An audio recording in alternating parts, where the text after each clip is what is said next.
Bab 68. Pergi mencari guruku. Tenda sepi.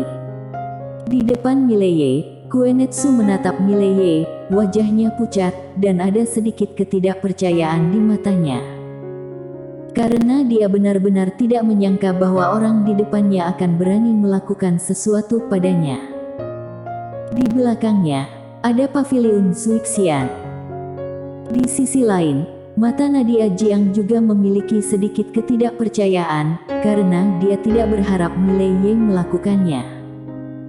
Di belakang wanita di depanku adalah paviliun Suixian. Membuat masalah. Ini adalah pikiran pertama dalam pikiran Nadia Jiang. Pada saat ini, Koenetsu berkata dengan keras, "Apakah kamu tahu apa yang kamu lakukan?" Golok emas di tangan Mileye terulur ke depan, dan noda darah segera menetes ke golok emas di tangannya. Mileye tanpa ekspresi, "Bukankah kamu menanyaiku apakah menerimanya?" Jawabanku adalah aku tidak menerimanya. Koenetsu menoleh dan melirik Nadia Jiang, "Tuan Putri ke-9, ini orangmu. Apa keluarga bangsawan kamu ingin menyatakan perang pada paviliun Suixian?" Nadia Jiang berjalan di depan Mileye, dia menatap Mileye, "Apakah kamu tahu apa yang kamu lakukan?" Mileye mengangguk.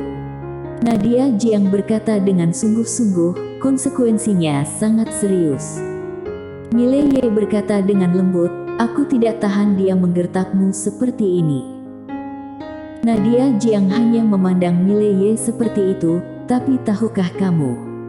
Sekarang aku mungkin harus membayar mahal untuk menyelesaikan masalah ini. Bahkan mungkin tidak bisa diselesaikan." Mileye berkata dengan sungguh-sungguh, "Aku akan menyelesaikannya." Nadia Jiang tiba-tiba berkata dengan marah, "Kamu yang menyelesaikannya. Bagaimana kamu menyelesaikannya? Jika paviliun Suixian ingin membunuhmu, semudah meremas semut." Di samping, Koenetsu mencibir dan hendak berbicara, ketika Nadia Jiang tiba-tiba menebas leher Koenetsu. Klik. Darah menyembur keluar dari mulut Koenetsu, dan dia langsung jatuh. Ketika dia jatuh, mata Koenetsu penuh dengan ketidakpercayaan. Mileye juga tercengang, dia tidak menyangka Nadia Jiang akan tiba-tiba membunuh Koenetsu ini. Pada saat ini, Nadia Jiang tiba-tiba berkata, "Ingat, aku membunuh orang ini, dan itu tidak ada hubungannya dengan kamu. Kamu akan segera meninggalkan kota pembatas dunia dan kembali ke Akademi Changlan, seolah-olah kamu belum pernah ke kota pembatas dunia." Setelah berbicara, dia berbalik dan berjalan keluar tenda.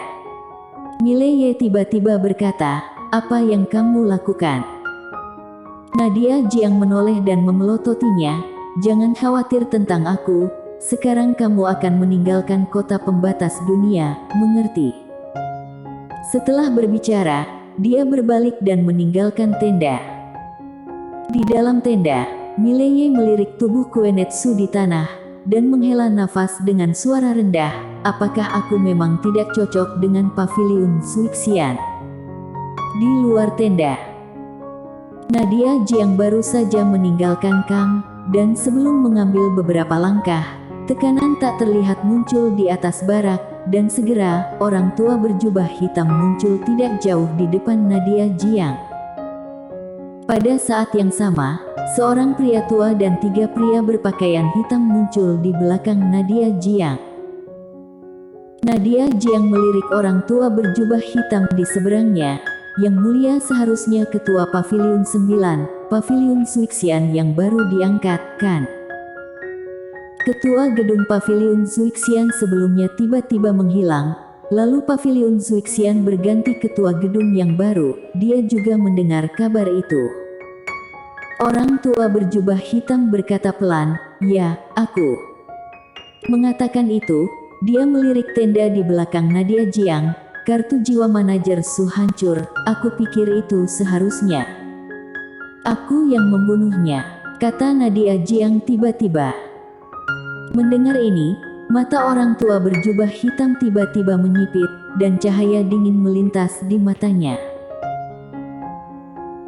Nadia Jiang berjalan mendekati orang tua berjubah hitam. Aku mengirim gulungan teknik seni bela diri alam bumi tingkat atas ke paviliun Zuixian sebelumnya, dan teknik seni bela diri alam bumi tingkat atas telah diambil. Tetapi pengurus Su datang mengatakan bahwa paviliun Zuixian tidak ingin membayar kompensasi apapun, dan mengatakan bahwa paviliun Zuixian memang ingin menggertak orang lain, jadi aku membunuhnya. Orang tua berjubah hitam menatap Nadia Jiang, Tuan Putri ke-9, untuk alasan apapun, kamu sudah membunuh orang-orang paviliun Zuixian aku. Nadia Jiang mengangguk, ya. Tapi masalah ini tidak ada hubungannya dengan keluarga bangsawan kerajaan Jiang, dan aku yakin kamu tidak ingin melibatkan seluruh keluarga bangsawan kerajaan Jiang, kan? Orang tua berjubah hitam berkata dengan suara rendah, maafkan aku, paviliun Zuixian tidak takut pada keluarga bangsawan kerajaan Jiang. Nadia Jiang tersenyum dan berkata, kalau begitu Yang Mulia akan berperang dengan keluarga bangsawanku. Dengan segala hormat, Yang Mulia tidak memiliki kemampuan untuk membuat keputusan ini. Orang tua berjubah hitam memandang Nadia Jiang lama sekali, lalu berkata, jika Yang Mulia tidak memberi aku penjelasan yang memuaskan, maka mulai hari ini, paviliun Zuixian di kerajaan Jiang tidak akan menjual apapun kepada keluarga bangsawan kerajaan Jiang kalian. Keluarga bangsawan kerajaan Jiang tidak akan dapat membeli makanan, senjata, baju besi, del yang kamu butuhkan di masa depan. Selain itu, para jenderal senior yang dipimpin oleh Tuan Putri ke-9 ini harus berhati-hati, jangan keluar lalu kehilangan nyawa. Nadia Jiang menatap orang tua berjubah hitam, dan orang tua berjubah hitam juga menatapnya, kedua matanya dingin. Pada saat ini, Nadia Jiang tiba-tiba berkata, hal ini tidak ada hubungannya dengan keluarga bangsawan kerajaan Jiang. Aku akan kembali ke paviliun Zuixian bersamamu, dan mematuhi hukuman paviliun Zuixian. Yang Mulia, tidak boleh. Di belakang Nadia Jiang tiba-tiba seorang lelaki tua berkata, Yang Mulia, ini sama sekali tidak boleh. Jika kamu tidak ada, kerajaan Tang tidak akan khawatir. Mereka pasti akan menggunakan pasukannya untuk menduduki kota pembatas dunia ini, kamu. Nadia Jiang mengangkat tangan kanannya untuk menghentikan lelaki tua itu. Dia menatap orang tua berjubah hitam. Kalian telah mendapatkan gulungan teknik seni bela diri alam bumi tingkat atas dengan gratis. Sekarang aku kembali bersamamu. Kalian seharusnya untung besar, bukan? Orang tua berjubah hitam tersenyum tipis. Kalau begitu minta Yang Mulia untuk kembali ke paviliun Zuixian bersamaku. Setelah berbicara, dia berbalik dan hendak pergi, tetapi pada saat ini, sebuah suara tiba-tiba terdengar di belakangnya, tunggu. Saat suara itu terdengar, seorang pria berjalan keluar dari tenda. Orang ini secara alami adalah Mileye. Melihat Mileye, wajah Nadia Jiang sedikit berubah. Dia berjalan ke arah Mileye dan berkata dengan marah, apa yang kamu lakukan di sini? Apakah kamu ingin menjadi pahlawan? Kamu. Pada saat ini, Mileye tiba-tiba meraih lengannya, aku akan menyelesaikannya. Setelah mengatakan itu, dia menarik Nadia Jiang ke belakangnya dan berjalan menuju orang tua berjubah hitam itu. Nadia Jiang tercengang. Mileye berjalan di depan orang tua berjubah hitam. Orang tua berjubah hitam menatap Mileye tanpa ekspresi di wajahnya. Mileye berkata dengan sungguh-sungguh, aku punya dua tuntutan. Pertama, kamu meminta maaf kepada Nadia, dan kedua, paviliun Zuixian memberi kami kompensasi 50 juta koin emas. Seringai muncul di sudut mulut lelaki tua itu, kamu pikir kamu siapa? Kamu. Pada saat ini, Mileye tiba-tiba mengeluarkan kartu ungu dan menyerahkannya kepada orang tua berjubah hitam. Ketika dia melihat kartu ungu, ekspresi orang tua berjubah hitam berubah. Kartu VIP ungu. Ini adalah kartu kedua setelah kartu hitam di Paviliun Suixian. Dan kartu semacam ini, bahkan ketua Paviliun 9 seperti dia pun tidak memenuhi syarat untuk mengeluarkannya. Setidaknya ketua gedung di atas ketua gedung kelima yang memenuhi syarat untuk mengeluarkan kartu VIP ungu ini. Mileye menatap langsung orang tua berjubah hitam. Aku ingin bertemu dengan ketua Paviliun 3 Paviliun Suixian, suruh dia datang sekarang juga. Orang tua berjubah hitam menatap Mileye dalam-dalam. Siapa yang mulia, kenapa ada kartu VIP ungu, kamu? Mileye melambaikan tangannya, kamu tidak memenuhi syarat untuk berbicara denganku, minta ketua Paviliun 3 untuk datang. Di belakang Mileye, semua orang terkejut. Wajah orang tua berjubah hitam di depan Mileye menjadi jelek, dia tidak pernah dihina seperti ini sejak dia menjadi ketua Paviliun 9. Namun, dia tidak berani marah, karena orang di depannya memegang kartu VIP ungu. Dan orang yang bisa memiliki kartu VIP ungu pasti sangat luar biasa. Orang tua berjubah hitam berpikir sejenak, lalu berkata, "Yang mulia, aku pikir pasti ada kesalahpahaman di antara semua orang, kita." Kali ini, Mileye menyela orang tua berjubah hitam lagi, "Tidak bisakah kamu mengerti perkataanku?" Setelah berbicara, matanya menjadi dingin. Kamu tidak memenuhi syarat untuk berbicara denganku, surah ketua Paviliun 3 Paviliun Suixian keluar. Kali ini, orang tua berjubah hitam bukan hanya tidak marah, tapi semakin takut. Pria muda di depannya berani berbicara dengannya seperti ini, dia tahu bahwa Mileye punya dukungan. Setelah ragu-ragu sejenak, orang tua berjubah hitam akhirnya memilih untuk menghancurkan batu transmisi suara hitam. Jelas, dia tidak yakin apa yang diwakili oleh anak laki-laki di depannya dan dia tidak berani membesar-besarkan masalah. Melihat orang tua berjubah hitam itu memanggil orang, hati Mileye juga lega. Meskipun di permukaan dia sangat tenang, dia sebenarnya panik di dalam hatinya. Karena kalau orang tua berjubah hitam ini tidak memanggil ketua Paviliun 3 datang, dia benar-benar tidak berdaya, dia tidak bisa memberitahu orang tua berjubah hitam ini bahwa ada dewa pedang tiada taraf di belakangnya, kan? Bahkan jika dia mengatakan itu, orang juga tidak akan percaya. Namun, jika Pak Tua berambut putih itu dipanggil, Pak Tua berambut putih itu pasti akan percaya. Tidak lama kemudian, seorang lelaki tua berambut putih tiba-tiba muncul di lapangan. Orang ini adalah ketua Paviliun 3 Paviliun Suixian itu. Melihat Pak Tua ini, Mileye menghela napas lega lagi, tiba-tiba dia merasa bahwa Pak Tua ini sebenarnya akrab.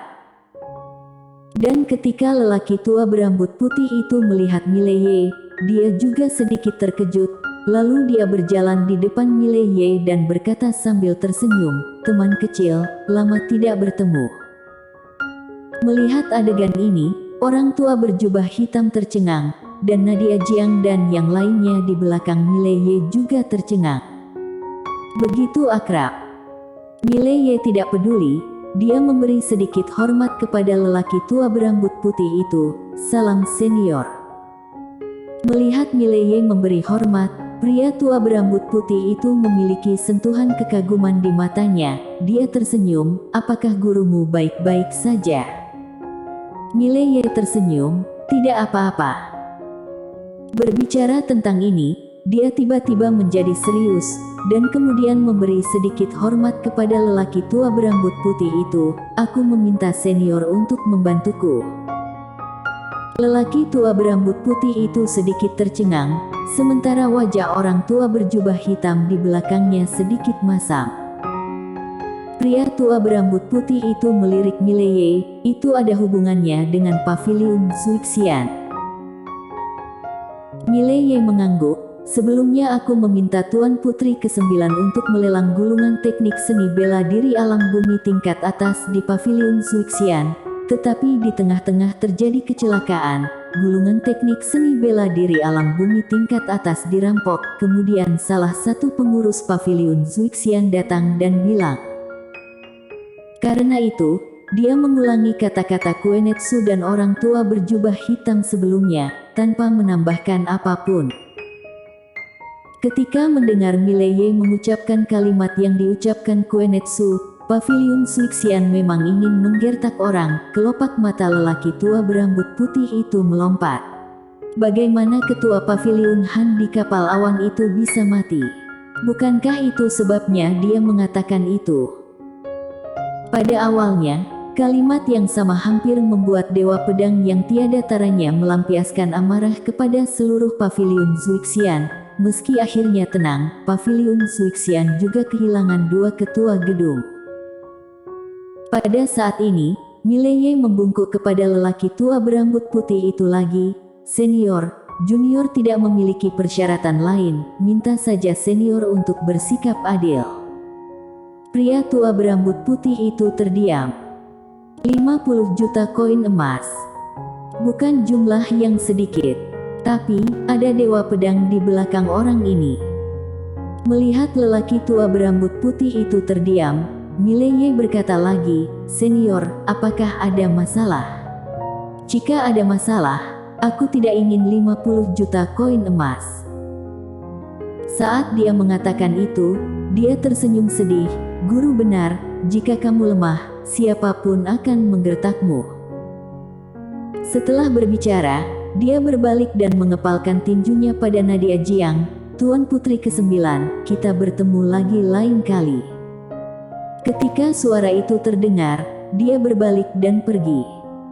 Nadia Jiang tercengang, lalu berkata, mau kemana kamu? Mileye berhenti, pergi cari guruku. Setelah dia selesai berbicara, dia berjalan cepat menuju kejauhan.